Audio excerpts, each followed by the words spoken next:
Dear Papa Dudut, hindi ko inaasahan na darating din pala ang araw na ako naman ang magpapadala ng sulat sa inyong programa. Isa lamang po ako sa silent listener ng Barangay Love Stories. Ang mga kwento ninyo ang naging jam ko tuwing nagdadrive ako sa daan, lalo na tuwing traffic. Bigla akong nai-inspire na i-share din ang sarili kong kwento para naman makapagbigay ako ng aral at motibasyon sa lahat ng kabataang nakikinig sa inyo ngayon na dumadaan din sa parehong karanasan ng aking buhay. Ako po si Sally, 37 years old. Laking mahirap pero dahil sa determinasyon at pagpupursige, ay isa na ngayon akong business owner ng maliit na Japanese restaurant dito sa Maynila. Kailanman ay hindi ako nagreklamo sa pagiging busy ko sa buhay. Sa katunayan, Papa Dudut, ay sobrang thankful pa nga ako dahil hindi ako nawawala ng pinagkakabalahan.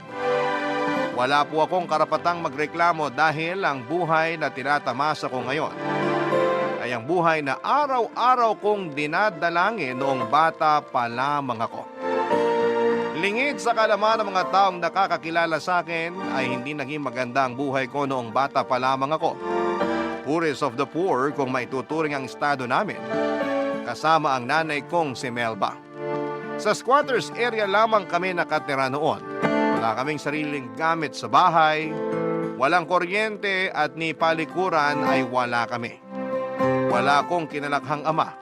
Pero ang kwento sa akin ng nanay Melba ko ay iniwan kami ng tatay ko noong 2 years old pa lamang ako.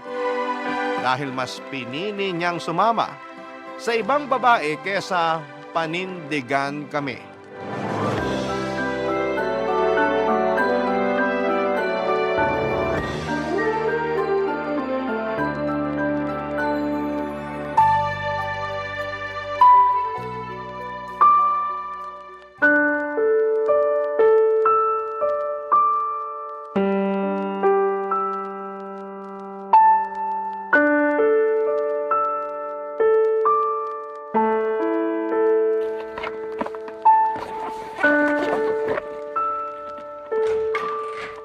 Gilbert, anong ginagawa mo? Bakit ka nag-empake?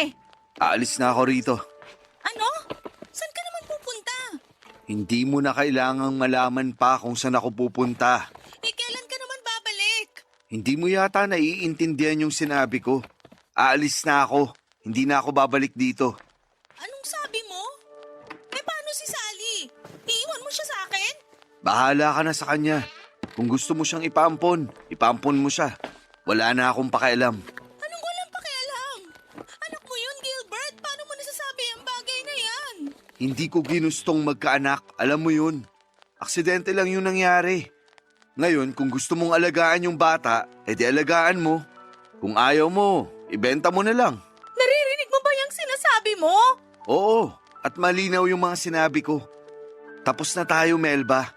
At sa'yo na yung bata kung gusto mo. Paano mo nagagawa to? Dahil ba sa babae mo? Siya bang nagutos na iwan mo kami kaya ka nagkakaganito? Huwag mong idamay dito si Rita.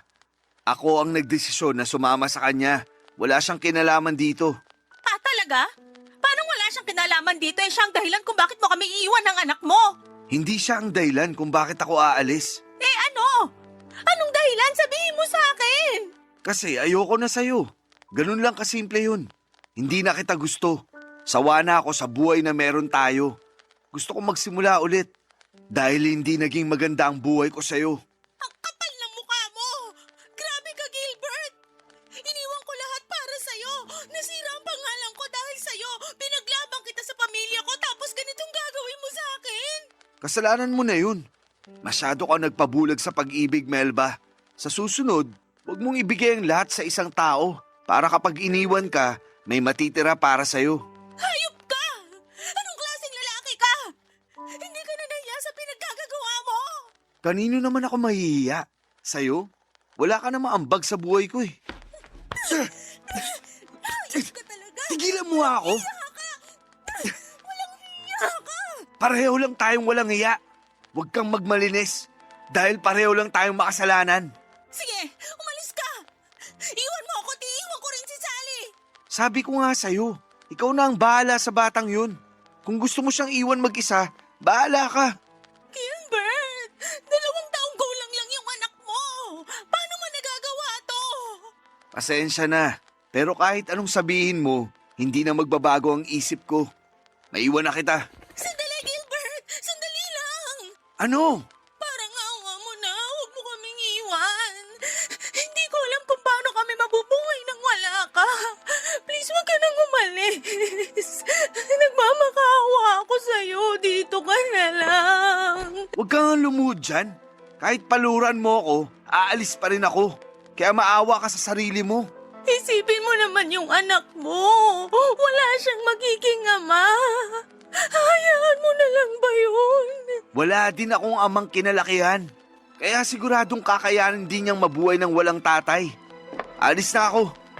Huwag mo na akong habulin. Gilbert!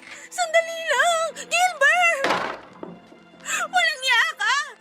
Carmine, sana kayong dalawa! Sinusumpa ko tong araw na to, hindi kayo magiging masaya ng babae mo! Wala kang kwentang ama!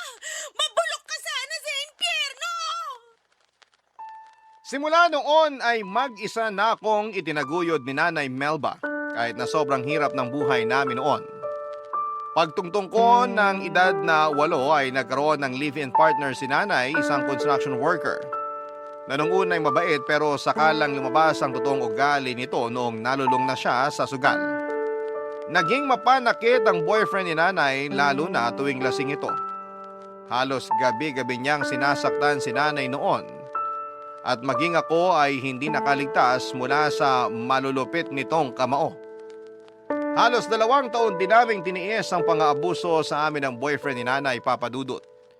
Hindi niya magawang iwan ang lalaki dahil malaki ang naitutulong niya sa amin pagdating sa mga gastusin namin sa bahay. Hanggang sa isang araw ay bigla na lamang ni-raid ng mga pulis ang bahay namin dahil nagtutulak pala ng droga ang kinakasama ni Nanay. Nakulong ang lalaki at simula noon ay hindi ko na ulit siya nakita pa sa buhay namin.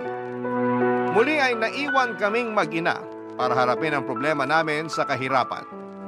Papa Dudut, hindi ko makakalimutan kung gaano kahirap ang naging buhay namin noon.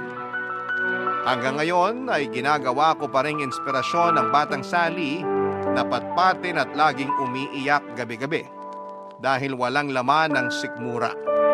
Sa kabila ng buhay namin yon ay malaki ang pasasalamat ko kay Nanay Melba dahil hindi siya sumuko. Kahit wala kaming pera, ay pinilit niya akong pag-aralin para mapaghandaan ko raw ang kinabukasan ko.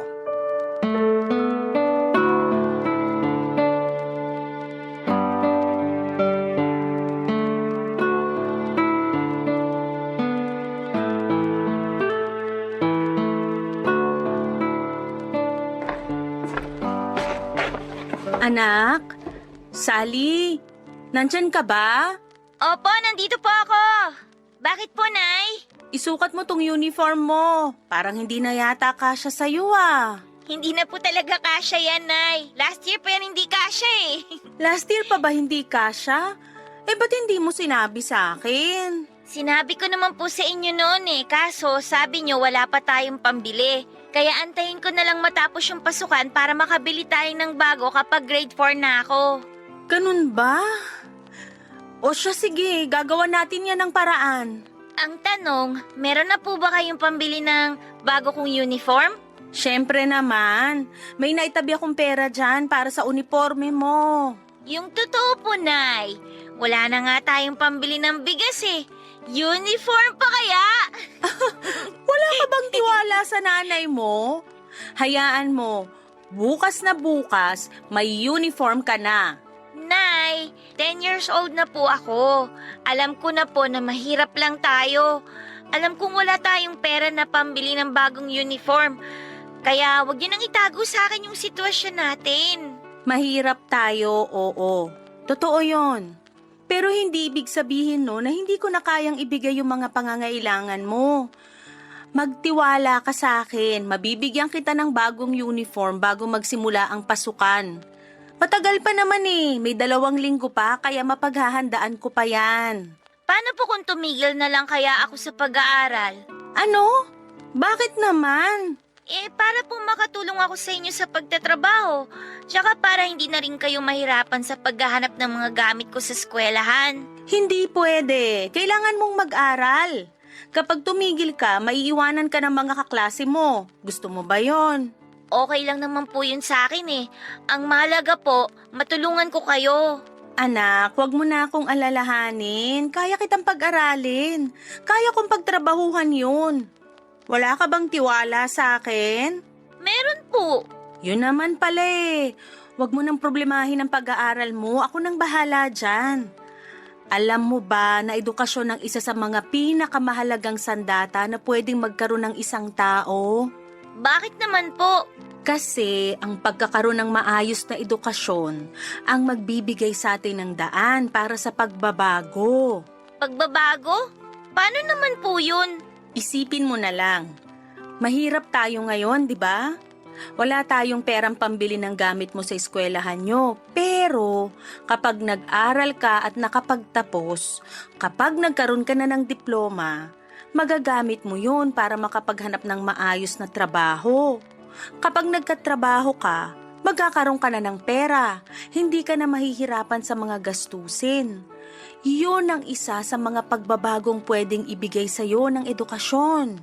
Talaga po? Oo. Kailangan mong makapagtapos para magkaroon ng pagbabago sa buhay natin. Kayo po ba? Nakapagtapos po ba kayo? Ako? Hindi eh. Kaya tingnan mo tong buhay natin ngayon. Mahirap na nga kami noon. Mahirap pa rin tayo hanggang ngayon. Huwag mo kong tutularan ha. Hindi ko sineryoso ang pag-aaral ko, kaya ganito ko ngayon. Sige po, mag-aaral po ako ng mabuti para mabago na natin tong buhay natin. Tama yan. Pagigihan mo ang pag-aaral para yung mga pangarap mo ngayon, makamit mo sa pagtanda mo. O sige na, itabi mo na tong uniform. Hahanap tayo ng kapalit niyan bukas. Sige po! Papa Dudut, isa sa mga magagandang katangian ni Nanay Melba ay ang pagiging madiskarte nito. Kahit na walang pera ay palagi siya naghahanap ng paraan para lamang maipagpatuloy ko ang pag-aaral ko. Kapag malapit na ang pasukan ay nagbabahay-bahay siya sa iba't ibang lugar para humingi ng mga lumang notebook na hindi na ginagamit. Ang ginagawa nito ay binabaklas ni Nanay ang mga notebook na yon sa kanya pagsasama-samahin ang mga pahinang walang sulat. Pinagtatagpi-tagpi niya ito gamit ang yarn para makabuo ng bagong notebook na pwede kong gamitin sa pasukan. Pagdating naman sa uniform ay kinakausap ni Nanay ang mga graduate na mula sa eskwelahang pinapasukan ko para hingin ang mga uniforme nila na hindi na nila gagamitin pa. Ganon din pagdating sa mga sapatos at bag.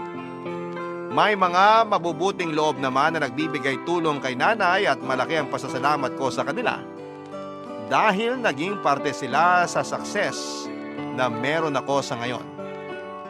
Papa Dudut, kung ang mga kaklase ko noon ay puro brand new ang gamit tuwing nagsisimula ang pasukan, ako'y pawang pinaglumaan ang gamit ko.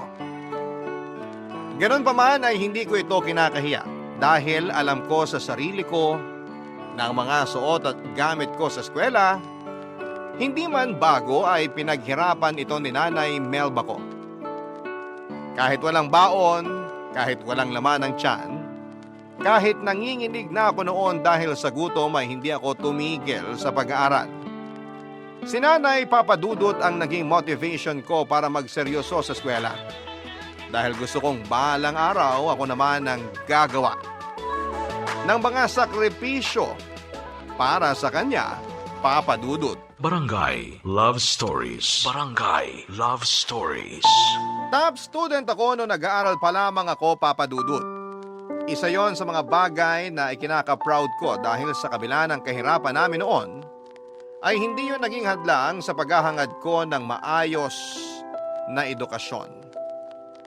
Sa katunayan ay lumalaban pa ako noon sa mga school contest sa iba't ibang lugar pagdating sa math, science at maging sa journalism. Paborito ako ng mga teachers ko noon dahil masipag akong bata. Teacher's pet nga ang tawag nila sa akin noon. Lagi kasi akong inuutusan ng mga teachers ko na magtinda ng merienda, maglinis ng classroom, bumili ng pagkain at kung ano-ano pa. Kapalit noon ay nakakalibre ako ng merienda at minsan ay inaabutan din nila ako ng kaunting pera. Payakman na maituturing ang pamumuhay namin noon ni Nanay Melba. Masasabi kong masaya pa rin naman ang naging kabataan ko.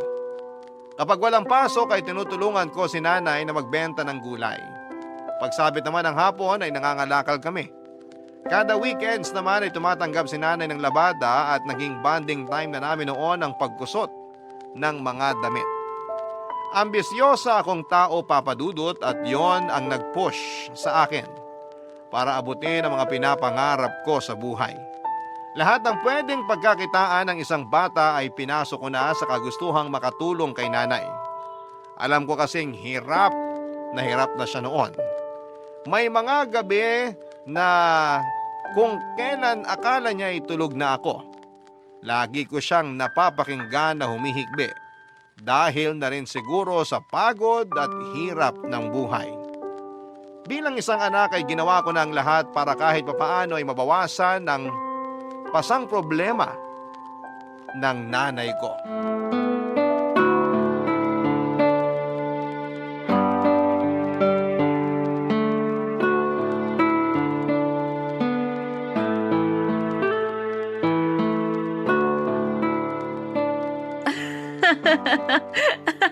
Oh, eto. Hulaan mo kung ano tong anino na ginagawa ng mga daliri ko. Ano po yan? Hindi ko po masyado makita eh. Tapat niyo po yung kamay niyo sa may kandila para mahulaan ko. Oh, ayan. Nilalapit ko na. Nakikita mo na ba kung ano yan? Dinosaur? Hindi. Eh ano po yan? Aso! Ayan yung tenga oh. Tapos itong hindi liit ko yung dila. Parang hindi naman po aso yan eh. Nay, bakit po pala hindi na bumalik yung kuryente natin? Ayaw na tayong pakabitin ng kapitbahay natin eh. May nanghuhuli na raw kasi. Hayaan mo, kapag nakapag-ipon ako ng pera, magpapakabit ako ng sarili nating kuryente. Eh, paano po ako makakagawa ng assignment niyan? Dito ka na muna sa may kandila. Maliwanag naman eh. Kapag po ako lumaki na tapos nagkatrabaho, magpapakabit po ako ng maraming ilaw dito sa bahay para po maliwanag. Aba, magastos yun sa kuryente. Kahit na po. Nakakatakot kasi kapag madilim eh. Baka po mamaya may sumilip na multo dyan sa may bintana. Naku, tinatakot mo lang sarili mo. Hindi naman totoo ang multo eh. Basta yun po ang bibiling ko kapag may trabaho na po ako. Iba ka rin ano?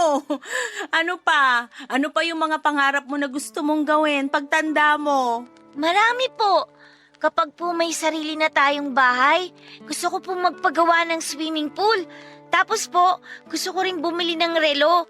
Yung pong katulad sa kaklase ko, yung relo po na may calculator. Calculator?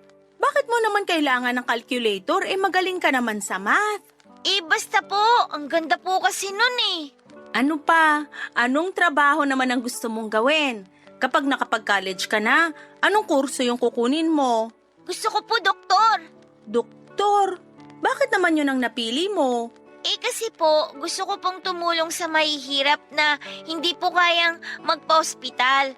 Di po ba yung anak ng kapitbahay natin namatay daw po kasi ayaw po nilang itakbo sa ospital kasi daw wala po silang pambayad. Oo, nagkaroon ng pneumonia yung bata tapos ayaw ipagamot sa ospital kasi malaki daw yung sinisingil. Kaya sa bahay na lang siya ginamot. Mga ganong tao po yung mga gusto kong tulungan, Nay. Yung mga tulad natin na mahihirap lang. Ang bait mo namang bata. Iniisip mo pa talaga yung makakatulong sa iba. Mabuti yan. Basta pag-igihan mo lang ang pag-aaral mo, magiging mabuti at magaling na doktor ka rin paglaki mo. Eh kayo po, Nay, ano po bang pangarap nyo nung bata kayo? Ako? Gusto kong maging teacher noon pero dahil nga hindi ko natapos yung pag-aaral ko, hindi ko naabot yung pangarap kong yun. Sayang naman po. Maliban sa maging teacher, ano pa po yung pangarap niyo noon? Ano pa nga ba? Wala naman na. Ang gusto ko lang naman talaga noon magkaroon ng masaya at tahimik na pamilya. Yung kahit hindi mayaman, pero hindi naman naghihirap na tulad natin ngayon. Basta yung simpleng pamilya lang, buo, masaya, tahimik, puno ng pagmamahal. Ganun lang kasimple yung pangarap ko noon. Ako na lang po ang bubuo ng pangarap niyong yan, Nay. Ako po yung magbibigay sa inyo ng masayang pamilya. Kapag po nakaahon na tayo sa hirap, gagawin po natin lahat ng gusto nating gawin para po maging masaya tayo kahit po dalawa lang tayo. Talaga ba? Oo naman po! Kaya katulad po ng sinabi nyo, pagbubutihin ko po talaga yung pag-aaral ko po para sa inyo. Maganda yan. Sana patuloy kang bigyan ng inspirasyon ng mga pangarap mong yan. Basta magtiwala ka lang sa Panginoon. Maaabot din natin ang mga nais natin pagdating ng panahon. Papa Dudut, marahil noon ang mga pangarap ko noong bata pa lamang ako ay parang napaka-imposibleng mangyari. Masyadong matayog. Ang mga kahilingan ko sa buhay na mahirap kamtin, lalo na sa estado namin noon, pero hindi ko ginawang hadlang ang kahirapan para abutin ang mga pangarap na yon. Papadudot kong mahirap na ang buhay namin noon. Mas humirap pa ang mundo namin nung patuloy na sinubok ang tatag naming mag-ina. 15 years old ako noon nung biglang dinapuan ng malubhang sakit si Nanay Melba. Nagsimula ang lahat sa isang simpleng ubo at akala namin ay simpleng lagnat lang ang dumapo kay Nanay dahil maulan noon at ilang beses naulanan si Nanay. Pero ang ubong yon ay hindi na naalis-alis pa. Sa halip kasi na bumili ng gamot ay mas pinili na lamang ni Nanay na gastusin ang kakarampot nitong pera sa pagkain. Hanggang ang ubo nito ay lumala ng lumala. Ang payat nitong katawan ay lalong nangayayat. Bumagsak ang katawan nito pero kahit na ganoon ay hindi tumigil si Nanay. Nagpatuloy pa rin siya sa pagtitinda noon dahil kung hindi niya gagawin yon ay wala kaming kakainin. Dumating noon sa punto na maging ako ay nahawa na rin sa sakit ni Nanay. Mas malala ang dumapo sa aking sakit dahil munti ko na itong kinamatay noon. Tuwing inuubo ako ay may kasama na itong dugo at bigla ring tumaas ang lagnat ko kaya nagmamadali akong tinakbo ng nanay ko sa pinakamalapit na center. Pero ang center na pinuntahan namin ay walang nagawa sa sakit ko dahil sobrang lala na nito. No choice sila kundi ang ipadala ako sa isang public hospital. Wala na akong masyadong maalala ng time na yon, Papa Dudut, dahil akala ko noon ay mawawala na ako. Sobrang sakit ng dibdib ko tuwing humihinga ako. Hindi rin ako natigil sa pag-ubo hanggang sa sumakit na ang lalamunan ko sa kakaubo. Parang umiikot na ang buong mundo ko noon dahil sa taas ng lagnat ko. At ang tanging memorya ko na lamang noong araw na yon ay ang pag-iyak ni Nanay Melba kasama ang kaibigan niya na si Tia Rosa dahil sa sobrang pag-aalala, Papa Dudut.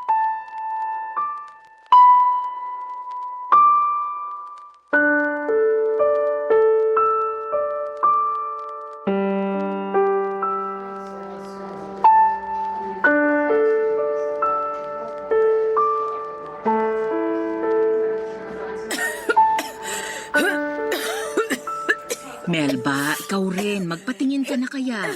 Malala na rin yung lagay mo, oh. Hindi na. Kaya ko na to.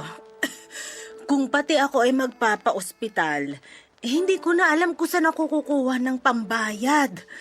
Kanina pa nga ako hindi mapakali kung saan ako kukuha ng pera para dito eh.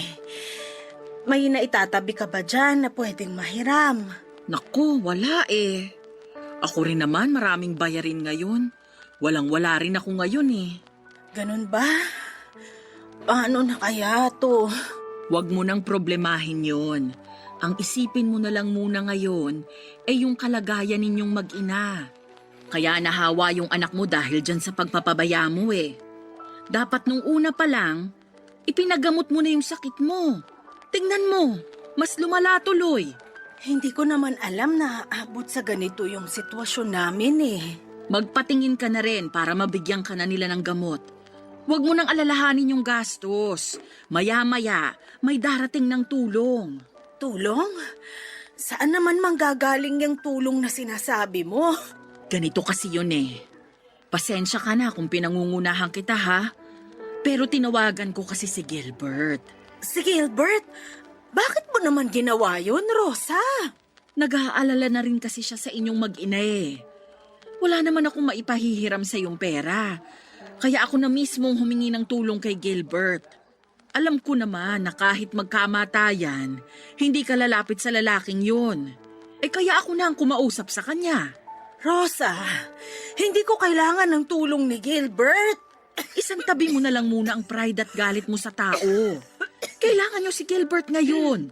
Kailangan siya ng anak mo.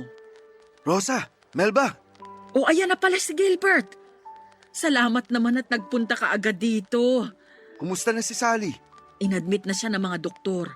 Malala raw ang lagay niya eh. Pero nasalina na siya ng gamot. Ang sabi ng doktor, tuberculosis daw ang sakit niya. TB? Paano naman nangyari yun, Melba? Bakit mo naman pinaabot sa ganito kalala ang sitwasyon niyo? Hindi ko naman alam na TB na pala tong nararamdaman ko eh. Huwag na kayong magsisihan. Ang mabuti pa, kausapin mo tong si Melba na magpa-admit na rin dahil ang tigas ng ulo. Ayaw niyang magpatingin sa doktor. Hindi ka pa ba nila nasi-check up? Hindi na kailangan. Hihingi na lang ako ng gamot. Mawawala na rin to. Magpatingin ka na sa doktor. Hanggang ngayon talaga, ang tigas pa rin ang ulo mo. Wala akong pambayad sa doktor. Kaya... Huwag mo nang problemahin yan. Ako nang magbabayad sa mga gagastos ninyo rito. Ang malaga ay gumaling si Sally, pati na rin ikaw. Hayaan mo. Mag-iipon ako ng pera kapag gumaling ako. At babayaran ko lahat ng magagastos mo rito sa ospital. Hindi mo na kailangang gawin yan. Isa lang naman ang hiniling kong kapalit nitong pagtulong ko eh. Kapag gumaling na kayong dalawa, pakiusap ko lang na wag na kayong lalapit ulit sa akin. Hindi alam ng pamilya ko ang tungkol sa inyo. Kaya please lang, wag niyo na akong guluhin ulit. Naiintindihan mo ba yun, Rosa? Pasensya na talaga. Wala naman na kaming ibang matatakbuhan kung hindi ikaw lang eh. Sige na, ipacheck mo na yung kaibigan mo. Halika na, Melba. Magpatingin ka na rin para gumaling ka. Sandali, hindi pa kami tapos mag-usap ni... Halika na. Siya na nga raw ang magbabayad eh. Hayaan mo na lang siyang bumawi sa inyong mag-ina. Gilbert, maiwan ka na muna namin ha. Ipapatingin ko lang to si Melba bago pa siya makahawa ng iba. O sige, Kung gusto mong bisitahin yung anak mo, nasa isolation room siya. Magsuot ka na lang din ng face mask para hindi ka mahawa sa sakit niya. sige, salamat. Pupuntahan ko na siya. At ikaw naman, Melba. Doon tayo. Magpapatingin ka para mabigyan ka na rin ng gamot. Sulitin mo na itong kabutihang ibinibigay ni Gilbert. Dahil baka hindi na ulit ito mangyari. Oo na. Hindi na talaga ulit ito mangyayari. Nagkaroon pa ako ng utang na loob sa lalaking yun. Hindi yon utang na loob. Kabayaran niya yon sa pag-iwan niya sa inyong mag-ina. Kaya wag mo nang isipin yon. Yung gagastusin niya ngayon, kakarampot lang yon kumpara sa yaman na meron siya ngayon. Halika na. Sa awa ng Diyos ay nakaligtas naman ako sa pagsubok na yon ng buhay ko, Papa Dudut. Dahil sa diretsyong gamutan ay mabilis na nawala ang sakit ko, ganun din kay Nanay Melba. Noong nalaman kong ang tatay ko ang tumulong sa amin sa pagbabayad ng mga gastusin sa ospital ay naisipan ko siyang pasalamatan. Hinanap ko kung saan nakatira si tatay pero hindi natuloy ang plano kong pasalamatan siya. Noong nakita ko kung gaano kaganda ang buhay ng ama ko. Malaki ang bahay nila, sakto noon na nasa veranda sila ng kanilang tahanan noong nagpunta ko sa kanila. May 3 siyang anak at puro babae. Maganda rin ang asawa niya habang pinagmamasdan ko sila. Mula sa labas na masayang kumakain ng merienda ay hindi ko po maiwasang makaramdam ng inggit. Bigla ko naawa sa sarili ko, Papa Dudut. Anak din ako ni Tatay Gilbert, pero bakit hindi ko man lang naranasan ang buhay na meron ang mga anak niya ngayon? Sobrang saya nila habang kami ni Nanay Melba ay araw-araw naming pinoproblema kung paano kami makakasurvive sa bawat araw namin. Mula sa pasasalamat ay binalot ako ng galit ng mga oras na yon. Hindi ko maiwasang magtanim ng sama ng loob sa kanya dahil sa pagtalikod na ginawa niya sa amin. Pero kahit na ganoon ay wala akong planong sirain ang tahimik na buhay ni tatay. Ang ginawa ko na lamang ay naglakad ako palayo at binalikan si Nanay Melba na natatanging pamilya ko. Simula noon ay pinangako ko na sa sarili ko na gagawin ang lahat para matamasa rin ng buhay na meron si tatay. Ipaparanas ko rin kay nanay kung papaano ang mamuhay ng payapa at walang iniisip na kahit na anong mga problema. Barangay Love Stories. Barangay Love Stories. Papa Dudut, ginawa ko ang lahat para maigapang ko ang pag-aaral ko. Pagtungtong ko ng kolehiyo ay nag-apply ako ng scholarship na handog ng aming mayor. Naghanap din ako ng trabaho para may mapagkunan ako ng panggasto sa eskwela. Hindi naging madali ang pag-abot sa buhay ko na pinapangarap ko. May punto noon na naiiyak na lamang ako dahil sa sobrang pagod. Pero pagkatapos umiyak ay sige pa rin ako sa pagsulong. Mahirap man ang mag-aral ng pagod ay okay lang. Kahit na walang tulog at gutom ay nalalampasan ko ang lahat ng ito. Dahil na rin sa suporta at pagmamahal sa akin ni nanay. Kumapit ako sa Panginoon at humingi ng gabay sa Kanya na sana ay makayanan ko ang bawat araw pang darating sa buhay namin ni Nanay Melba. At ang mga panalangin kong yon ay ibinigay naman sa amin ng may kapal, Papa Dudut. Dumating ang araw na nakapagtapos ako ng college gamit ang sarili kong dugot pawis. Nang makuha ko ang diploma ko ay agad akong naghanap ng trabaho at nagsimulang mag-ipon. Paunti-unti ay dahan-dahan kong inangat ang buhay namin mula sa laylayan. Dumating kami noon sa moment na hindi na namin problema ang araw-araw na pagbili ng bigas dahil kaya ko nang bumili ng pang-isang linggo. Kung noong bata ako ay puro pinaglumaan ang mga suot kong damit. Noong nagkatrabaho ako ay nakabili na ako ng sarili kong damit. Ganon din si Nanay Melba na nakakapagsuot na rin ng mga magagandang kasuotan. Mabagal man pero dahan-dahan kong ibinigay kay nanay ang comfort na deserve niya, Papa Dudut.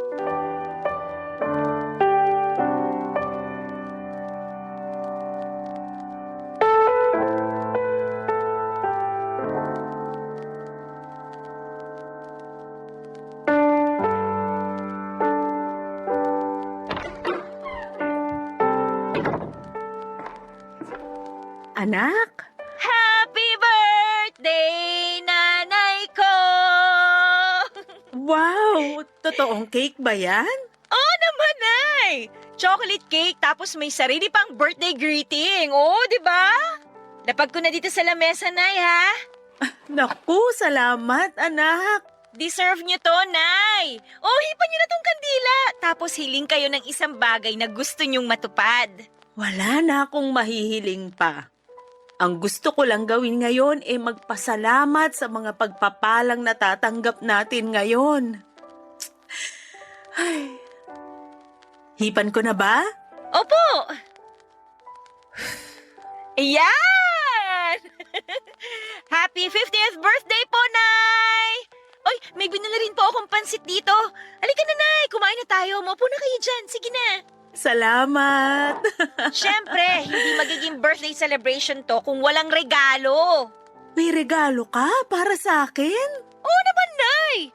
Natatandaan ko pa po nung bata ako, Kahit wala tayong handa, hindi pwedeng wala kang regalo sa akin tuwing birthday ko. Kaya ako naman ngayon na magbibigay sa inyo ng regalo. Eto po, Nay. Ano naman to? Buksan niyo na po. Wow! Blouse! Sakto paboritong kulay ko pa to. Yellow na floral. Salamat talaga dito, anak ha. Kayo po ang dapat kong pasalamatan, Nay. Kasi kung hindi dahil sa inyo, hindi naman natin maaabot kung ano man ang meron tayo ngayon. Hindi niyo ako pinabayaan noon, kaya ako naman ngayon ang magbabalik ng lahat ng sakripisyo na ginawa niyo para sa akin. Sinong mag-aakala, no? Naaabot din pala tayo sa ganitong klase ng buhay. Akala ko nun mamamatay na lang akong mahirap eh. Siyempre, hindi ko po hahayaan yun, Nay. Hindi ba't nangako nga po ako sa inyo na ako ang aabot ng pangarap ninyo? Ito na po yun. Unti-unti na nating naaabot yung mga pangarap na yun. Wala pa tayo sa buhay na talagang gusto natin, pero at least ramdam naman natin na malapit na tayo sa rurok. Konting tiis pa, Nay. Magiging maayos din ang buhay natin. Sa totoo lang, masaya na ako sa ganito eh. Maayos na ang tirahan natin, may ilaw na tayo, may gamit. Hindi na tayo namumroblema sa pagkain. Doon pa lang, sobrang nagpapasalamat na ako sa mga biyayang to. Hindi pa yan sapat, Nay. Mas pag-iigihan ko pa po ang pagtatrabaho dahil kulang pa to sa lahat ng paghihirap na ginawa ninyo noon. Gusto ko na magbuhay donya kayo. Gusto ko magsuot kayo ng mga mamahaling alahas. Gusto ko na tiles na sahig na nga apakan ninyo. Yun ang gusto kong buhay na matamasa ninyo, Nay. Salamat, anak. Pero wag naman laging ako. Isipin mo rin ang sarili mo. Mas matutuwa ako kapag sarili mo ang inuna mo kaysa sa akin. Huwag niyo na po akong problemahin, Nay. Napagbibigyan ko pa rin naman ng sarili ko kahit papano eh. Yung nakikita ko pa lang na nakakapagbalik na ako sa inyo ng mga bagay na ikinakatuwa ninyo, okay na po ako doon. Salamat, anak. Salamat din sa Diyos sa lahat ng magagandang bagay na nangyayari sa atin ngayon. Sige na po, Nay, kumain na tayo. Sige, ano pa ba tong mga binili mong pagkain? Ayan po, pansit gisado. Paborito niyo yan, di ba? Tapos may in-order din po akong maha blanca sa kapitbahay natin. Naku, sarap naman nito. Papadudo taon ng lumipas ay pinasok ko ang pagnenegosyo. Pagkatapos ng trabaho ko sa umaga ay naisipan ko magtinda ng mga inihaw at prinitong ulam sa labas ng bahay namin tuwing gabi. Hindi ko ininda ang pagod na nararamdaman ko sa buong araw na pagtatrabaho dahil alam kong ang lahat ng paghihirap na ginagawa ko noon ay para sa pangarap ko kay nanay na mabigyan siya ng magandang buhay. Marami akong naging customer sa maliit na business na pinatayo ko, Papa Dudut. Sa pamamagitan noon ay nadagdagan pa ang ipon ko hanggang sa nakalipat kami ni nanay sa mas maayos na bahay. Hindi naglaon ay nakapagpundar na rin po ako ng ilang appliances tulad ng maliit na ref, electric fan at pati na rin gas stove. Kahit na hindi pa ganoong kalaki ang sweldo at income na nakukuha ko noon ay hindi ako nakalimot sa pinanggalingan ko. Kung ano ang ginawa sa amin ng mga mabubuting tao noon na tumulong sa amin ay ginawa ko rin yon nang umayos ang buhay namin. Nagdo-donate ako sa simbahan ng maliit na halaga ng pera at tumutulong din ako sa mga kabataang kapuspalad hanggang sa isang karinderyang naisipan kong ipatayo. Nagtulungan kami ni nanay para buhayin ito at hanggang sa nag-boom na nga ang kainan namin dahil malapit lang kami sa eskwelahan. Karaniwan sa mga suki namin ay mga college students at may ilan din na trabahador na nagbo-boarding malapit lang sa amin. Damang-dama ko noon ang tagumpay na matagal ko nang pinapangarap. Taon ang hinintay namin bago ko natamasa ang mga pangarap ko noong bata pa lamang ako. Pero kung kailan unti-unti na namin itong naaabot ay isang trahedya naman ang nangyari sa buhay namin. Nang mabangga ng pampasaherong jeep ang sinasakyan naming tricycle, Pauwi na kami galing palengke noon nang bungguin ng isang jeep ang sinasakyan namin ni Nanay Melba. Galos lang ang tinamo ko matapos akong yakapin ni Nanay.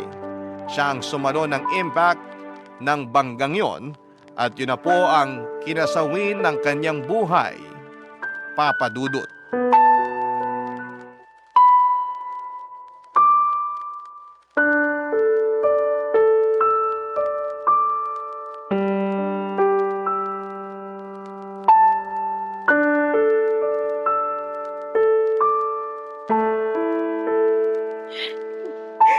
Sally, Yang Rosa, wala na po si nanay.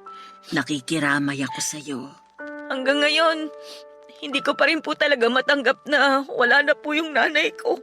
Mahirap talaga. Kailanman hindi natin matatanggap ang maagang pagkawala ng mahal natin sa buhay.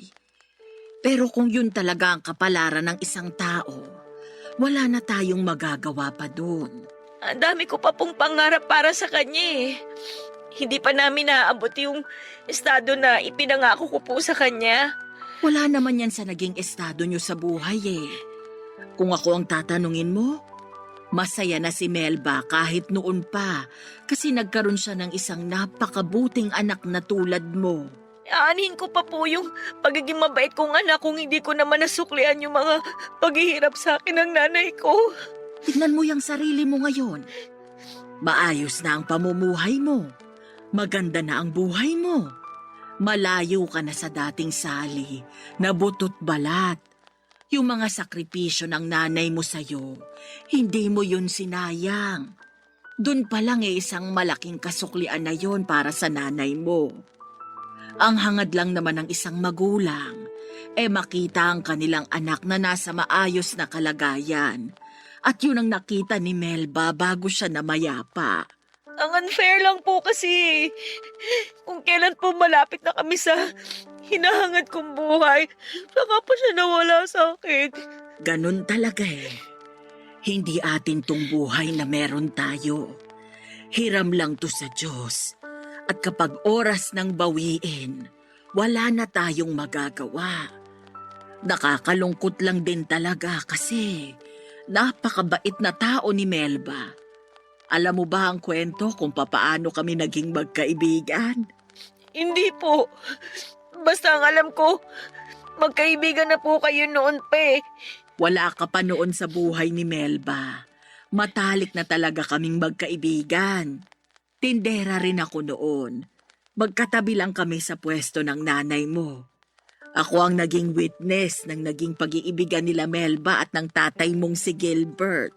Ano po bang nangyari sa kanilang dalawa? Bakit po sila nagkahiwalay? Ang totoo niyan, hindi ko rin alam. Basta ang sabi sa akin ni Melba, mas ginustong sumama ni Gilbert sa babae niya. Isa ako sa mga nakakita kung papaano iniwan ng tatay mo si Melba. Halos lumuhod nga siya noon sa pagmamakaawa eh. Pero wala. Matigas yung tatay mo. Iniwan pa rin kayo. Simula noon, ako da yung naging sandala ng nanay mo. Sabi nga niya sa akin noon, karma na niya siguro yung nangyari. Karma? Bakit naman po karma? Kasi maging siya, ay teka, hindi mo pa pala alam tong kwento na to. Hayaan mo na lang, huwag mo nang isipin yung mga sinabi ko. Hindi, sige po, tuloy niyo lang po. Karma? Bakit naman po kakarmahin si nanay? Paano ba to? Baka multuhin ako ng nanay mo kapag sinabi ko sa'yo to eh. Siyang Rosa, sabihin niyo na po. Nasimulan niyo na pong ikwento eh. Pero huwag kang magagalit sa nanay mo kapag nalaman mo ang totoo, ha? Ano po ba kasi yun? Bakit naman po ako magagalit kay nanay? Kasi ang totoo niyan, kabit rin ni Gilbert si Melba. Ano po? Kabit po si nanay? May asawa si Gilbert noon, si Salome. Siya ang totoong nanay mo, Sally. At hindi si Melba. Ha? Paano po nangyari yon? Sinasabi niyo po ba na hindi ko totoong nanay si Nanay Melba? Ganito kasi yung nangyari. Si Gilbert at si Salome, nagkaroon sila ng anak. Ikaw yon. Pero nung mga panahong yon, kinakasama na rin ni Gilbert si Melba. Saktong kapapanganak mo lang noon nung nalaman ni Salome ang totoo. Na-depress siya, dulot na rin siguro ng postpartum depression. Bigla na lang siyang tumalon mula sa ika-6 na palapag ng inuupahan yung bahay noon. Nung namatay si Salome, kinuha ka ni Gilbert at inako ka na ni Melba bilang totoong anak. Hanggang sa iniwan kayo ng tatay mo. Simula noon, si Melba na ang tumayong ina mo. Totoo po bang sinasabi nyo? Alam kong mahirap paniwalaan. Pero yun nga ang nangyari. Kung gusto mong kumpirmahin tong mga sinabi ko sa'yo, pwede mong itanong sa tatay mo. Hindi ko totoong nanay si Nanay Melba? Maaaring hindi nga kayo totoong magkadugo, pero nanay mo pa rin siya at hindi na yun mapapalitan pa. Sally, huwag ka sanang magalit sa nanay mo ha. Hindi po. Hindi po ako galit kay nanay. Nagulat lang po ako sa mga nalaman ko. Pwede po bang iwan niyo na lang po muna ako? Gusto ko na lang po muna sanang mapag-isa. O sige, doon na lang muna ako sa labas. Sa totoo lang, Papa Dudut, ay hirap akong paniwalaan noon ang mga nalaman kong katotohanan mula kay Tiang Rosa. Pero pinatotoo ito ni Tatay Gilbert nung dumalaw siya sa huling gabi ng burol ni Nanay Melba. Humingi ng tawad sa akin si Tatay sa mga nagawa niyang kasalanan sa amin ni Nanay. Willing daw siyang magpakaama sa akin ngayong wala na si Nanay Melba. Pinatawad ko naman po si Tatay sa ginawa niyang pang-iwan sa amin, pero kasabay noon ay hiniling ko rin sa kanya na huwag na siyang magpapakita pa sa akin kailanman. Masyado nang huli ang desisyon niyang magpakaama sa akin. Isang tao lang ang itinuring kong magulang sa buong buhay ko at yon ay si Nanay Melba lamang. Siguro totoo nga nakabit si Nanay Melba. Isa siya sa mga sumira sa pagsasama ng totoong magulang ko, pero ang makasalanang pag-ibig na yon na nangyari noon ay matagal nang pinagdusahan ni Nanay. Bumawi siya sa pamamagitan ng pagkupkop at pagpapalaki sa akin kahit na hindi naman niya ako totoong anak, at sapat na yon sa akin bilang kapatawaran. Pagkatapos ilibing ni Nanay Melba at ipinagpatuloy ko ang mga nasimulang kong pangarap. Mula sa maliit na karinderya ay nagpatayo ako ng sarili kong Japanese restaurant matapos akong kumuha ng kurso sa cooking. Ang negosyo kong yon ay umusbong hanggang sa nagkaroon po ito ng isa pang franchise. Hindi naglaon ay nakapagpatayo po ako ng sariling bahay na mas malaki pa sa bahay ng tatay ko. Lahat ng bagay nang gusto kong makuha nung bata ako ay abot kamay ko na. Ang mga pangarap ko noon na sa panaginip lang natutupad ay naabot ko na. Nakakalungkot lang na hindi na ito natamasa pa ni Nanay Melba na siyang pangunahing rason kung bakit ako naghirap na abutin ang mga pangarap na yon. Papa Dudut, dito na po nagwawakas ang storya ko. Maraming salamat po sa inyo.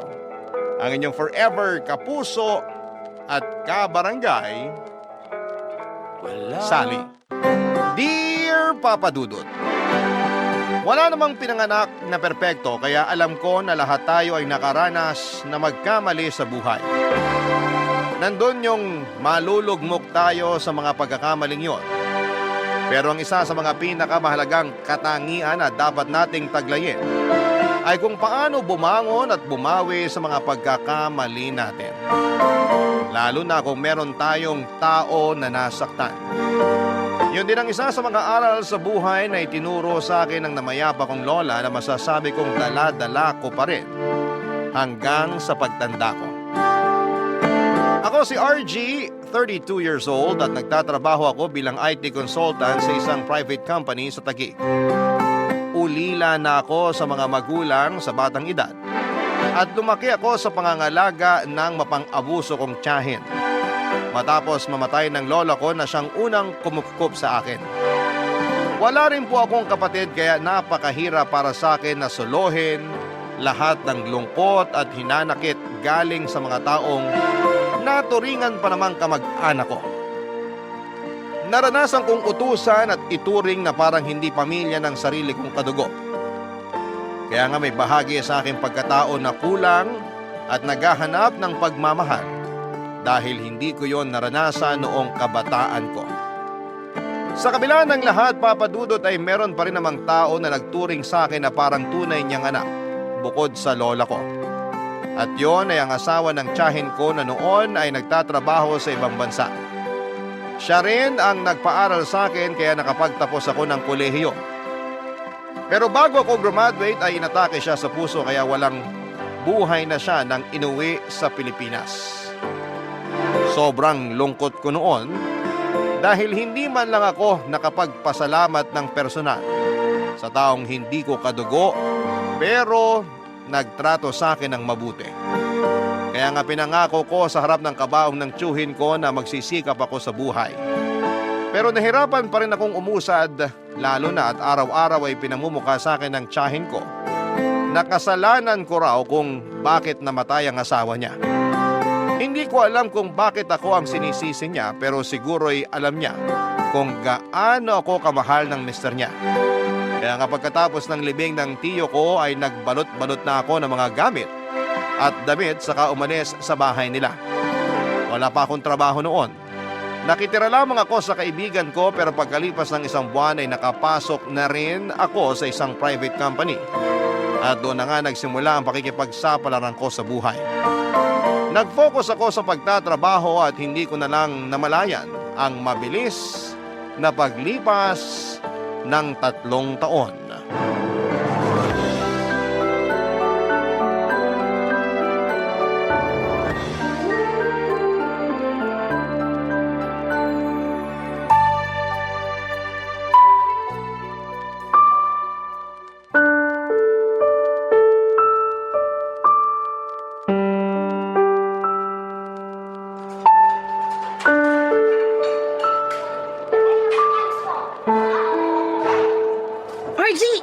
RG!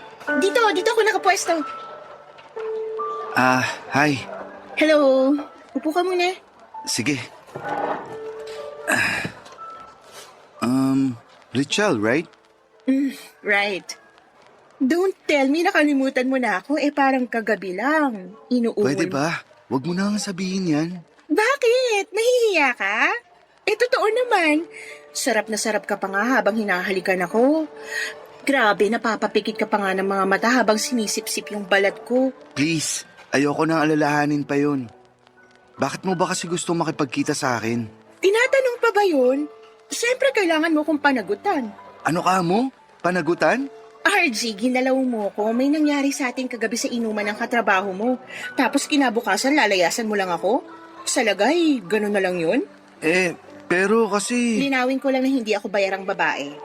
Paano kita pananagutan? Buntis ka ba? Hindi ko alam, pero malay mo, nabuntis mo na pala ako. Ano ba kasing gusto mong mangyari? Paano kita pananagutan? Gusto ko lang naman na magsama na tayo sa iisang bubong.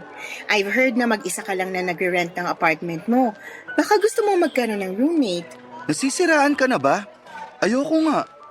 Hindi nga kita girlfriend. Di sinasagot na kita ngayon. Ha? Sabi ko, sinasagot na kita ngayon. Kaya girlfriend mo na ako. Ngayon, pwede mo na ako ibahay. Ewan ko kung anong tinira mo para makapagsalita ka ng ganyan. Kung alukin mo ako na ibahay ka, para ka lang nagtitinda ng banana Q at turon pang merienda. Di hamak naman na mas masarap ako kaysa sa banana cute turon. Patunay nga dun yung reaksyon mo kagabi habang Please, wag mo nang ituloy, okay? Alam ko naman yun eh. Pero nagdadalawang isip lang ako sa gusto mong mangyari. Ni hindi pa nga natin kilala ang isa't isa tapos gusto mo na agad magsama tayo?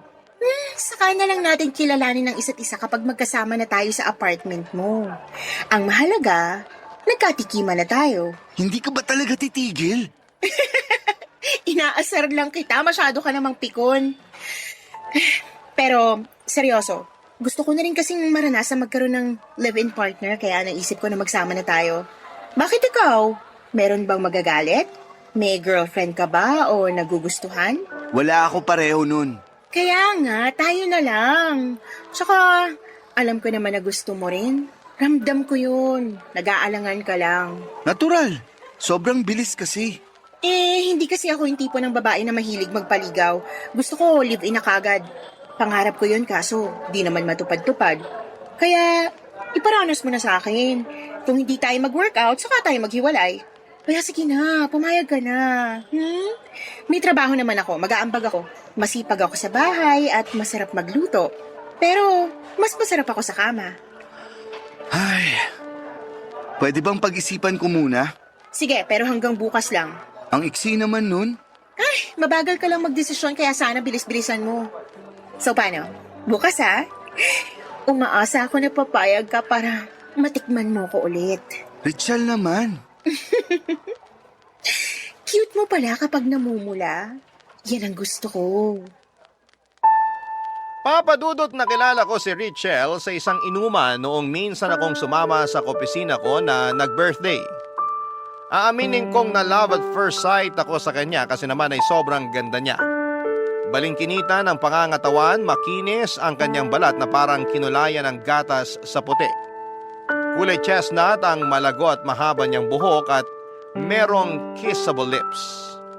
Natatandaan ko pa na naging tampulan kami ng tukso lalo na ng mga kaopisina ko matapos akong kindatan ni Richel. Doon na rin niya ako nilapitan at nakipagkilala siya sa akin.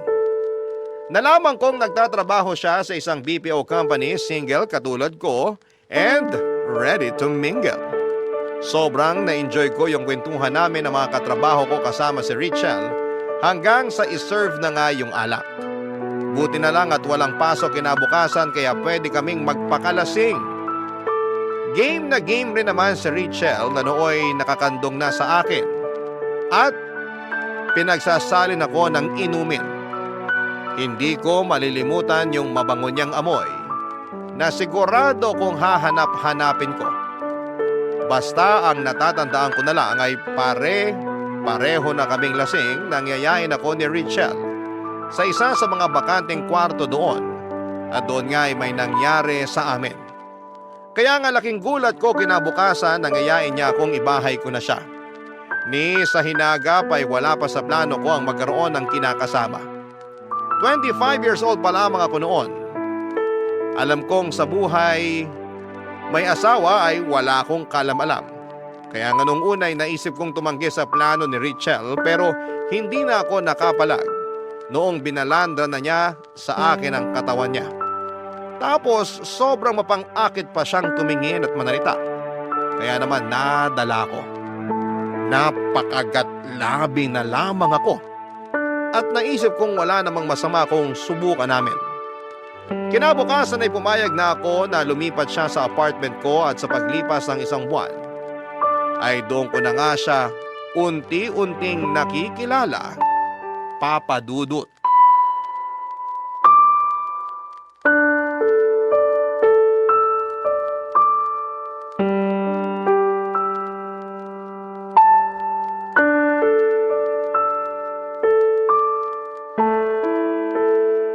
Pwede bang mag-usap tayo ng masinsinan, Richel?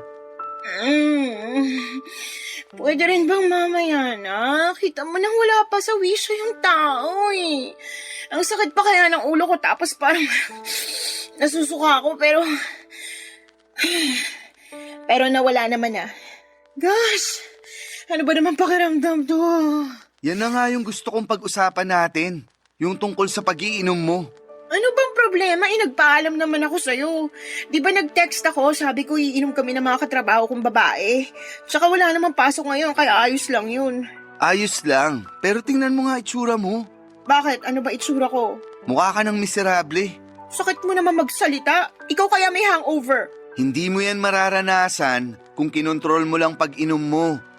Sinabihan na kita na huwag kang magpapakalasing, di ba? Pero ang tigas ng ulo mo. Natatandaan ko, ganyan ka rin nung isang linggo. Doon naman sa inuman yun ang nag-birthday niyong supervisor. Nangako ka pa nga sa akin na hindi ka na magpapakalasing. Tapos nangyari na naman ulit ngayon. Dapat talaga huwag ka nang uminom. Yung hindi lang ako magpapakalasing ang pwede kong tuparin sa mga sinabi ko sa'yo. Pero hindi mo ako mapapatigil sa pag-inom kasi hinahanap-hanap na ng atay ko yung alak. Kaya tinodo mo na pagpapakalasing kagabi.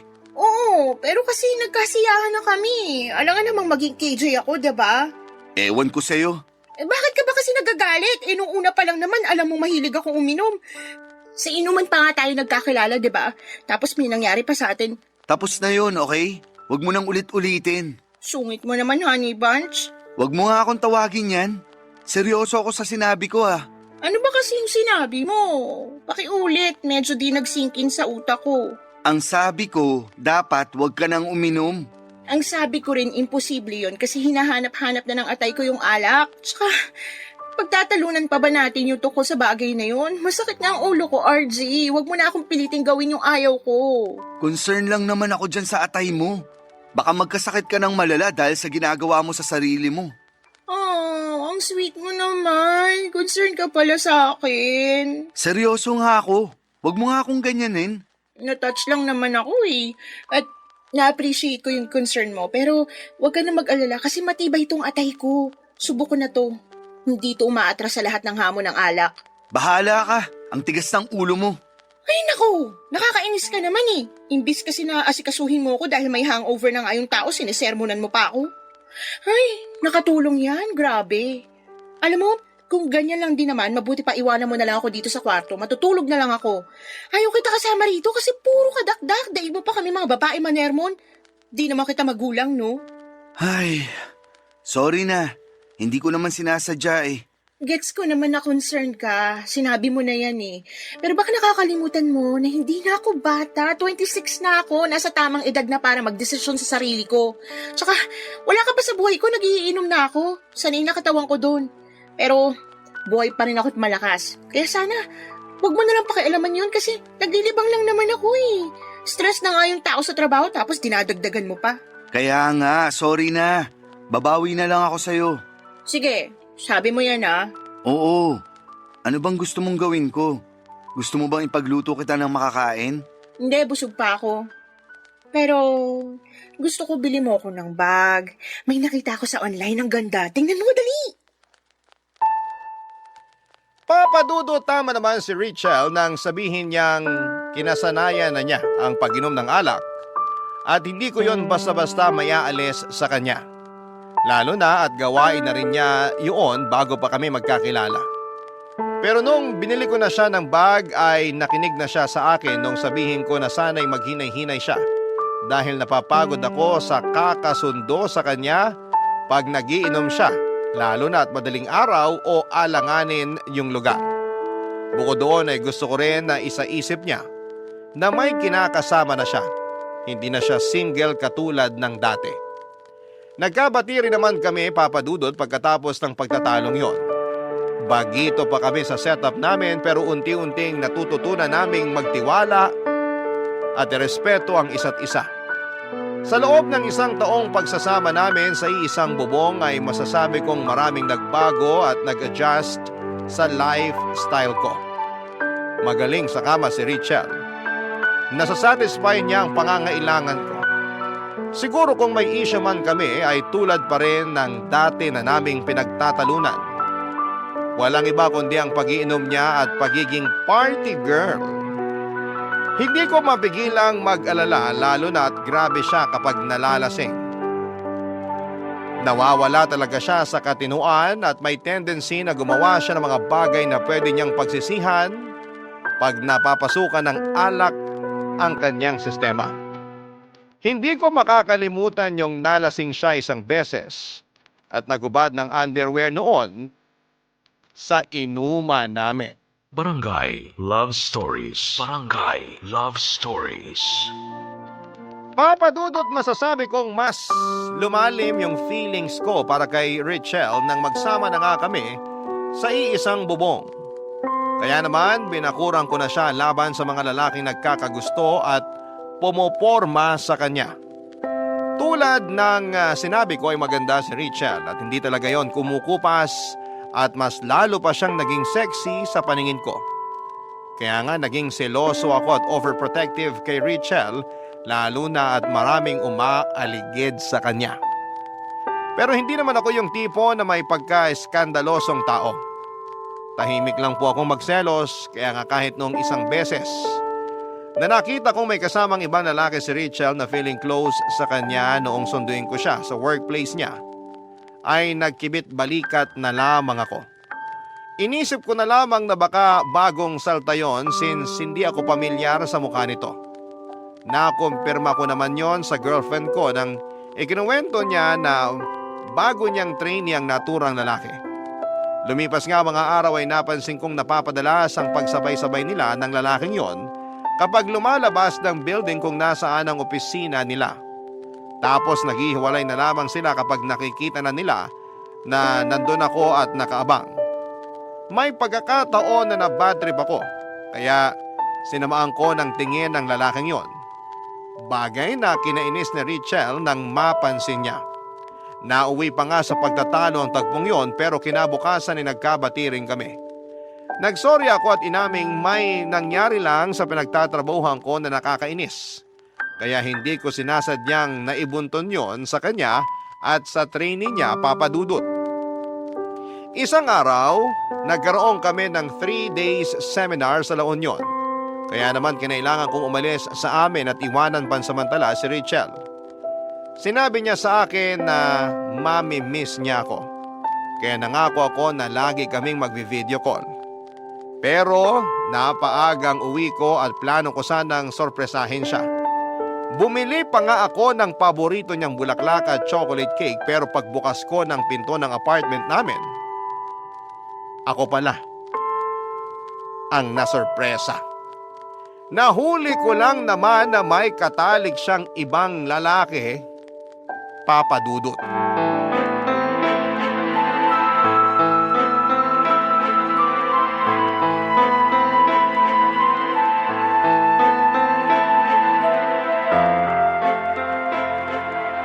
Lintik naman, Rachel! Harap-harapan mo kung winalang hiya eh! Sorry na nga, RG. Hindi ko naman sinasadya eh. Anong hindi mo sinasadya? Dinig na dinig ko pa ungol mo habang nakapatong sa'yo yung lalaking yun. Tapos, dito niyo pa talaga ginawa sa apartment ko? Hindi na talaga kayo nahiya. Nadala lang naman kami ng bugso ng damdamin. Miss na kasi kita, kaya akala ko ikaw siya. Anong akala mong ako siya? Pwede ba? Huwag mo nang bilugin ulo ko. Dinadagdagan mo pa talaga kasalanan mo. Bakit di mo na lang sabihin na malandi ka? Sobra ka naman magsalita, RG. Nakakabastos ka na. Nababastusan ka sa akin? Ano pa kaya yung ginawa nyo ng lalaking yun? Hindi ba yung kabastos-bastos sa parte ko? Kaya nga humingi ako ng sorry. Tao lang nagkakamali. Ikaw ba perpekto? Hindi rin naman, diba? Hindi nga, pero di ako gumagawa ng ganyang klaseng bagay. Marunong ako mag-control, Rachel. Hindi katulad mo. Nawala lang ako sandali. Nangati ka na bigla, tapos nagpakamot ka na agad sa ibang lalaki. Magdahan-dahan ka sa pananalita mo. Bakit? Anong gagawin mo? Sasampalin mo ako? Sige, subukan mo. Hindi porke nagawa ko yung bagay na yun, masamang tao na ako. Ewan ko kung mahina ka lang umintindi o sadyang wala ka talagang utak eh. Nadala nga lang ako ng damdamin ko. Akala ko ikaw yun kasi miss na kita. Kayo nga mga lalaki pag natutuksot humingi ng tawad sa aming mga babae, pinapatawad namin kayo kasi mahal namin kayo. Pero pag kami, tingin nyo na agad Makati at ano pa, marumi. Ibang bagay naman yun. Hindi ako ang nakipagtalik sa ibang lalaki rito, kundi ikaw. Kaya wag mong ibalik sa akin yung kasalanan mo. At wag mo na rin subukang magpalusot. Dahil kahit anong sabihin mo, hindi na mabubura sa utak ko kung ano yung nakita ko. Ang kakapal ng mukha nyo. Dito pa talaga kayo nagmilagro sa pamamahay ko. Sana man lang, nagkaroon kayo kahit kaunting kahihiyan sa katawan. Lalo ka na. Sa kakasalanan mo pa rin naman dahil nagpakalasing ka na naman. Ilang beses na natin pinag-usapan yung tungkol sa pag-iinom mong yan. Pero hindi ka talaga nakikinig. Ang tigas ng ulo mo. Tapos isisisi mo sa alak yung kalandian mo? Wala ako nilalanding ibang lalaki pag hindi ako lasing. Anong wala? Halata namang close na close kayo nung lalaking yun. Kasi kung hindi, di ka rin magtitiwala sa kanya na ihatid ka rito sa apartment natin. Hindi mo siya patutuloyin dito at walang mangyayari sa inyo. Kaya sigurado ako na kahit di kayo lasing, gagawa pa rin kayo ng milagro. Sumusobra ka na sa mga sinasabi mo sa akin, ha? Hindi ako ganong klase ng babae, kaya wag mo akong pagsalitaan ng ganyan. Talaga lang ha?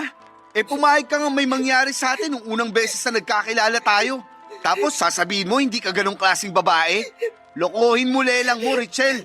Di ka lang malandi. Haliparot ka rin.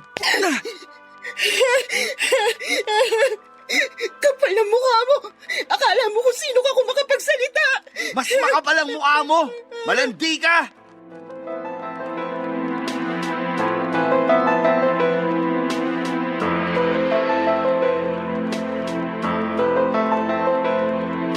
Papa Dudut, galit na galit ako kay Richelle at sa lalaking kasiping niya ng gabing yon na walang iba kundi ang trainee niya.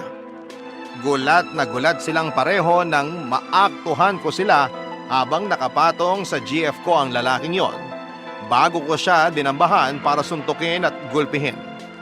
Umiyak at nag-hysterical noon si Richelle habang inaawat kami pero galit na galit pa rin ako. Gustong gusto ko silang paguntugin ang mga panahong yon dahil ang kapal na mukha nilang magmilagro sa mismong pamamahay ko pa.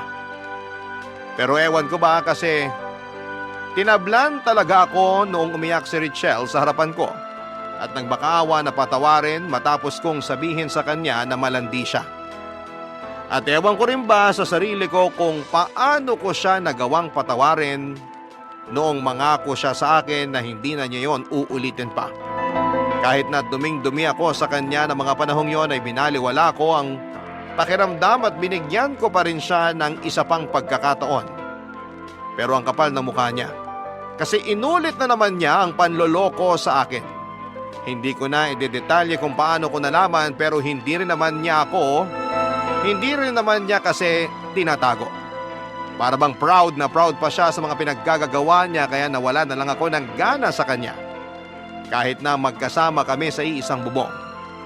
Tinuring ko na lamang siya na parang hangin, lalo na at ayaw naman niyang makipaghiwalay sa akin. Buti na lang at nakahanap ako ng comfort sa gabundokong workload na kulang na lang ay magpatira sa akin sa opisina namin, Papa Dudut.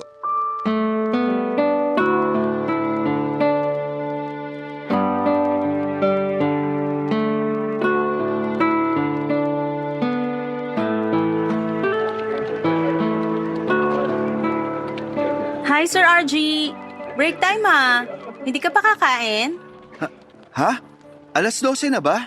Oo, pero subsob na subsob ka pa rin dyan sa computer mo. Oo. May report lang kasi na pinapagawa si boss, kaya minamadali ko. Kailan ba deadline yan? Sa ano? Sa susunod pa pala na linggo? Kita mo na, hindi naman pala minamadali. Ikaw lang yung nagmamadali. Hindi ko kasi mapigilan. Gusto kong tapusin na yung mga pinapagawa sa akin. Okay lang naman yun. Kaya nga natutuwa sa'yo boss natin kasi masipag ka at advance magpasa. Pero okay lang din kung mag-chill ka. Dinig na dinig kaya sa cubicle ko yung pagtipa mo sa keyboard mo. Parang gigil na gigil ka eh. Ganun ba? Sorry. No worries. Pero lately, napapansin ko na balisa ka. May problema ka ba? Wala namang tao na walang problema. Sa bagay. Pero kung ano man yan, gusto ko lang sabihin na pwede mong i-share sa akin. Willing ako makinig at good listener din ako. So wag ka mag-hesitate. Thank you. Pero kaya ko pa naman. Talaga lang mukha ka na kayang pinagsakluban ng langit at lupa dyan. Ganun na ba ako kamiserable? Slight lang naman. Pero gwapo ka pa rin. Nako, kabago-bago mo pa lang pero bulera ka na. Hindi kita binobola. Nagsasabi lang ako ng totoo. Siguro di ka sanay na sinasabihan ng ganon, no? Oo, medyo. Ano bang dapat kong sabihin pag may nagsabi sa akin ng ganon? Madalas kasi natatameme na lang ako. Ang awkward tuloy. Madali lang yan. Pwede kang mag-thank you. Ganun lang kasimple? Oo naman. Siguro, ganun lang din sinasabi mo kapag sinasabihan kang maganda. Ha? Ang sabi ko, maganda ka, Lulu. Thank you. Oh, bakit bigla ka yatang nautal at namula dyan? Tingnan mo, singpula ng hinog na kamatis yung mukha mo. Pwede ba wag mo nang ipagsigawan? Mamaya may makarinig pa asarin pa ako lalo. Ikaw kasi, Anong ako? akala ko kasi sanay ka ng sinasabihan ng maganda. Hindi pa rin naman. Lalo na pag ikaw yung nagsabi. Oo, kasi totoo naman yun. Ang ganda-ganda mo, Lulu. Ay, nako, inulit mo pa talaga. Gustong-gusto mo talaga akong makitang namumula, no? Sorry, ang cute mo rin kasi. Para ka talagang hinog na kamatis. Tigilan mo na nga yan. Mabuti pa, samahan mo na lang akong kumain dun sa pantry. Meron pa namang 45 minutes bago mag-resume yung trabaho natin. Kain muna tayo. Kaya lang, wala pa akong ulam. Kanin lang dala ko. Don't worry, kasi ako na bahala sa ulam mo. Marami kong dala. Ako rin nagluto. Wow, ang swerte ko naman. Kasi matitikman ko yung luto mo. Aba, swerte ka talaga. Lalo special tong putaheng niluto ko. Saka gusto ko rin talaga na matikman mo to, kaya halika na, kumain na tayo. Sige. Sakto, bigla ako nagutom. Magugutom ka talaga kasi oras na para kumain. Kaya nga damihan mo lang ang pagkain para mabusog ka. Okay, sige. Basta sabi mo.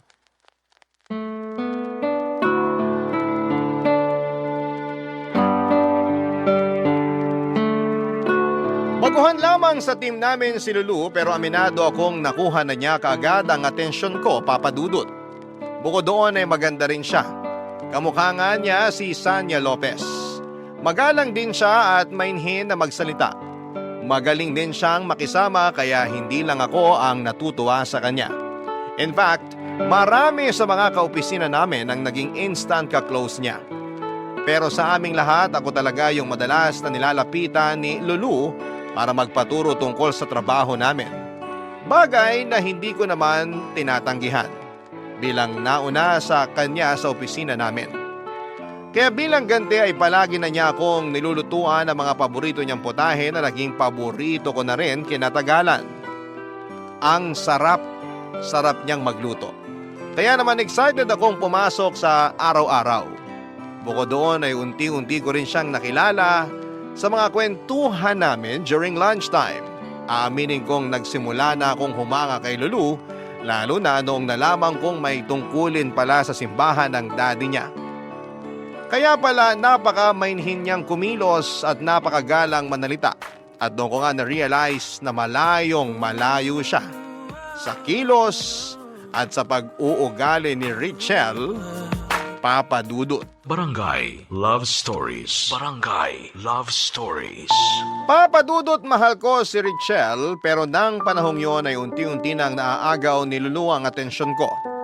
Suportado rin naman ang mga katrabaho ko ang pagiging malapit namin sa isa't isa dahil aware sila sa panluloko sa akin ng kinakasama ko.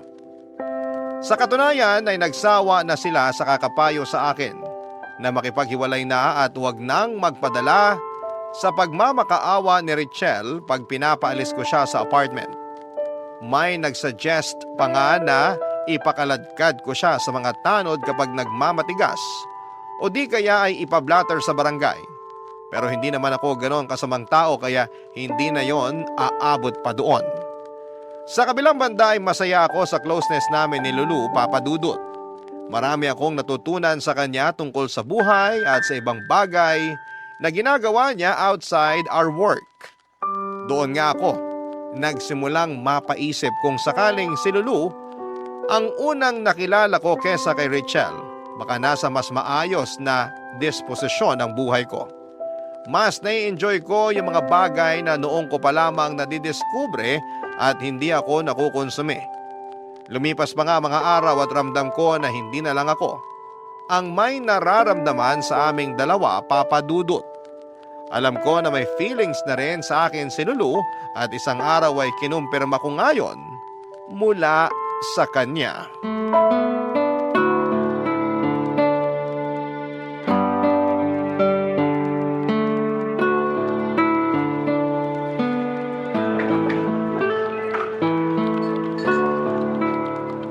Alam mo, kung lagi mo akong pinagluluto nitong mga masasarap mong potahe, siguradong hahanap-hanapin ko na to. Wala namang kaso kung hanap-hanapin mo. Di naman ako mawawala. Lagi kitang ipagluluto kung gusto mo. Gusto ko, pero bakit mo ginagawa to? Bakit ang bait-bait mo sa akin? Ha? Ano? Kasi Sabihin mo na, hindi naman ako magagalit. nahihiya kasi ko. Baka kung ano isipin mo eh. Subukan mo lang. Malay mo naman, di ba? Sabihin mo na sa akin yung reason mo kung bakit mabait ka sa akin at palagi mo akong pinagluluto. Kasi gusto kita, RG. Oh, okay. Nagsimula lang yun sa simpleng pagkakrush eh. Pero lumalim ng lumalim habang unti-unti kitang nakikilala. Gusto ko lang talagang magpapansin sa'yo kaya pinatikim kita ng luto ko. Pero di ko akalain na masasarapan ka. Na magugustuhan mo kaya naman natuwa talaga ako. Pero masarap naman kasi talaga yung luto mo at gustong gusto ko. Oo. Kaya nga simula noon, palagi na ako nagluluto ng ulam o di kaya dessert para sa'yo. Masaya ako kapag nakikita kitang kumakain, lalong-lalo na kapag masyado kang subsub sa trabaho. Worried talaga ako sa'yo noon kasi di ka man lang nagbe-break time. Naisip ko tuloy, may mabigat kang problema na pinagdadaanan kaya apektado yung gana mo sa pagkain. Meron, pero ayos na naman ako ngayon. Hindi na ganun kabigat yung problema ko. Talaga? Oo, at lahat ng yun ay dahil sa'yo. Ang totoo, pinagagaan mo ang bawat araw ko. Lagi na akong excited pumasok sa office kasi alam kong makikita kita at matitikman ko na naman luto mo. Kaya salamat kasi nandyan ka. Naku, wala yun. Tungkol naman dun sa sinabi mong gusto mo ako, Kalimutan mo na yun. bakit naman? Nahihiya kasi ko. Wala namang nakakahiya dun. Lalo na't gusto rin naman kita. Ano? Gusto rin kita, Lulu. Hindi lang gusto. Mahal na nga yata kita eh. Seryoso ba yan? Baka nagbibiro ka lang Sabihin mo na, para mapatawad pa kita sakaling prank lang yan. Hindi ako nagbibiro. Hindi to prank. Matagal na talaga kitang gusto. Hindi ko lang sinabi agad kasi nagdadalawang isip ako na baka merong magalit. Magalit? Oo, katulad ng boyfriend o manliligaw. Naku, wala ako nun. Saka kung meron man, hindi na ako titingin pa sa ibang lalaki. Kaso nga wala. Ikaw ba? Wala rin. Yun naman pala eh. What if ligawan kita? Pumapayag ka ba? Oo naman. Pero, what if wag na? Kasi ganun din naman yun. Anong ganun din naman yun? Sasagutin din naman kita, kaya i-advance na natin. Oo na agad ang sagot ko. Kung ganun, payag ka ng maging girlfriend ko? Oo, RG. Tayo na. Totoo ba yan? Hindi ako nananaginip ha? Hindi nga. Sige nga, purutin mo ako. Okay, sabi mo eh. Aray ko! Oo, sabi mo kurutin kita. Oo nga. Ibig sabihin, totoo nga na girlfriend na kita. Hindi lang ako makapaniwala pero ang saya-saya ko, Lulu. I love you so much. Maniwala ka na kasi totoo yun. I love you so much din, RG. Pwede ba kitang halikan? Oo naman. Habang nasa lunch break pa sila. Papa Dudut, ang totoo ay may bahagi sa akin na gustong makiganti kay Richelle nang maging kami ni Lulu. Pero kinain ako ng konsensya ko dahil napakabait na tao ni Lulu. Hindi niya deserve na lokohin at pagmukaing tanga. Kaya naman sinabi ko sa sarili ko na kailangan kong gawin ang tama. Doon nabuo ang desisyon ko na tuluyan ng makipagkalas kay Richelle sa ayaw at sa gusto niya. Hindi niyo naman ako masisisi kung bakit nawala na ako ng amor sa kinakasama ko. Mali ko lang siguro ang pumayag akong maging kami ni Lulu kahit na magkasama pa rin kami ni Richelle sa isang bubong. Doon pa lang niloko ko na si Lulu dahil wala siyang kamalay-malay na in a relationship ako. Pero plano ko na talagang tapusin ang lahat sa amin ni Richelle. Kaya lang ay nagmatigas naman siya. Ayaw din niyang umalis sa apartment ko kaya ako na lamang ang umuuwi sa apartment ni Lulu para makasama siya. Kabado ako na baka malaman niya ang tungkol kay Richelle pero buti na lamang at wala namang nagkukwento sa kanya sa opisina namin na may kinakasama na ako. Siguro alam din nila na deserve ko si Lulu at hindi na kami in good terms ni Richelle. Anumang reason nila ay thankful ako dahil suportado nila ang relasyon namin ni Lulu, kaya lang ay totoo nga ang kasabihan na wala pong lihim na hindi nabubunyag.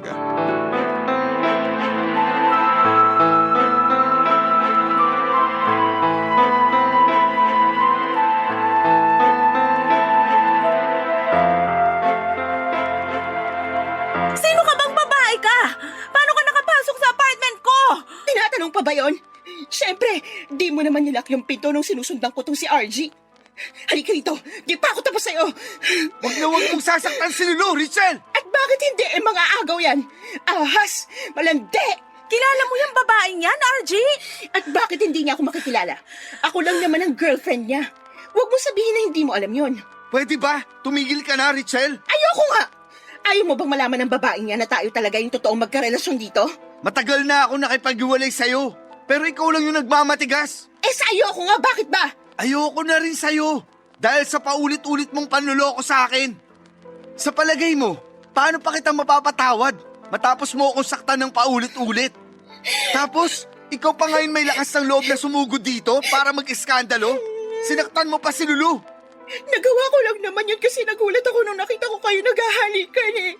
Tapos nagalit ako. Dapat kasi ako lang yung hinahalikan mo, hindi ko sino-sinong babae.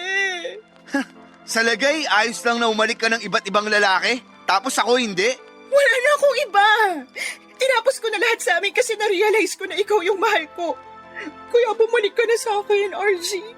Umuwi na tayo sa bahay at magsimula ng bagong buhay. Handa akong kalimutan itong nangyari.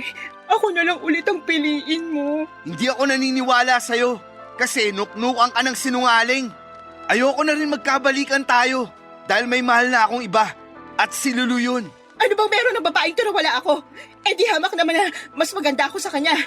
Tingnan mo nga yan, mas sexy pa ako dyan eh. Sabihin mo na yung gusto mong sabihin. Pero si Lulu ang pinipili ko. Kaya pwede ba? Simulan mo na mag-impake ng mga damit at gamit mo. Para makalayas ka na sa apartment ko. Palalayasin mo ko? Saan ako pupunta? Hindi ko alam. Problema ko pa ba yun? Pero walang-wala na akong RG, wala na akong pera. Tapos malapit na rin akong tanggalin sa trabaho kasi basta. Kaya please, nagmamakaawa ako, wag mo ako paalisin. Hindi mo na ako madadala sa pagpapaawa mo. Hindi na rin ako maniniwala sa mga sinasabi mo. Isa lang ang gusto kong mangyari ngayon. Yun ang tapusin na ang lahat sa atin.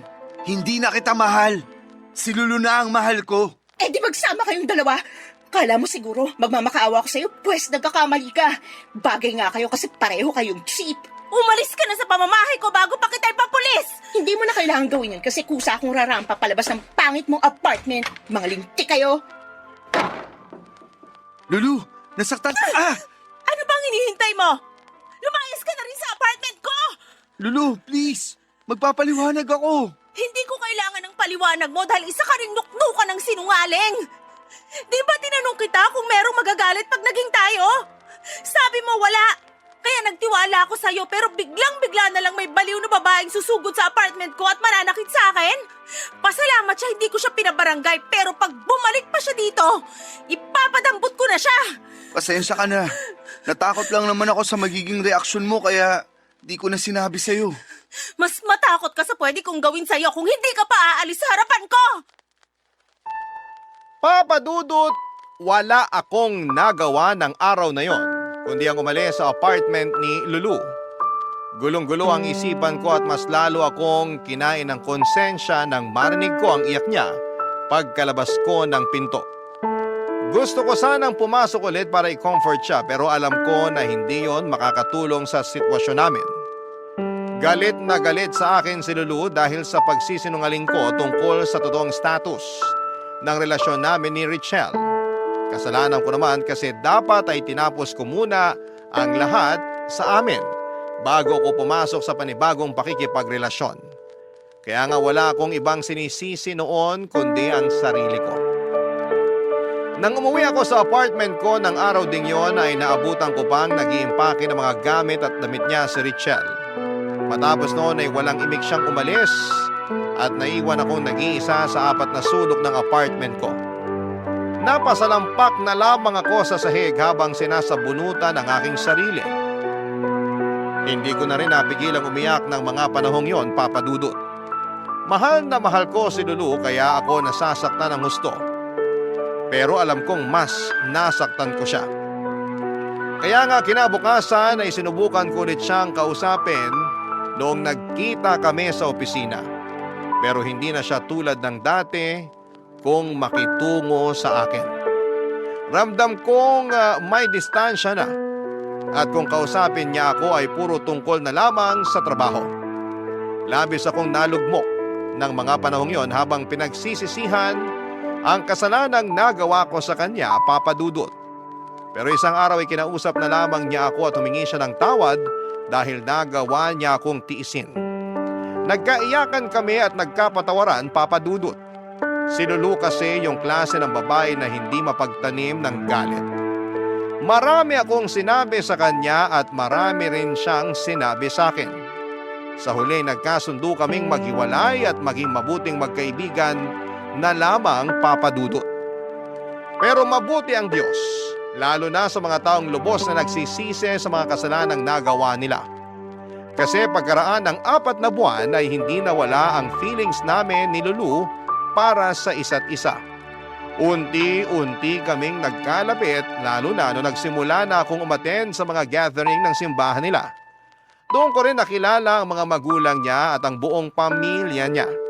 Hindi nga nagtagal ay nagkaaminan kami ng feelings ni Lulu at doon namin nakumpirma na mahal pa rin namin ang isa't isa.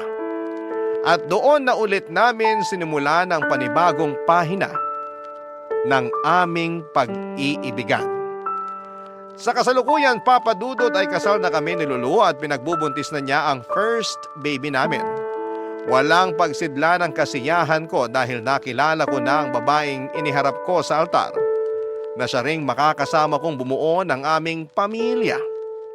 Mahal na mahal ko si Lulu at siya ang dahilan kung bakit kumpleto na ang pagkatao ko. Siya ang rason, Papa Dudut, kung bakit naranasan ko ng mahalin ng totoo at buong buo. Kaya naman pinapangako ko sa asawa ko na iingatan ko ang sumpaan namin sa altar, anuman ang mangyari at hanggang sa pagtanda namin. Hanggang dito na lamang po ang sulat ko at maraming salamat po, Papa Dudut, sakaling mapili po ninyong i-ere ang istorya namin ni Lulu sa Barangay Love Stories. Pareho rin po kaming avid listener ng inyong programa. God bless and more power sa inyong istasyon. Ang inyong forever kapuso at kabarangay, RG.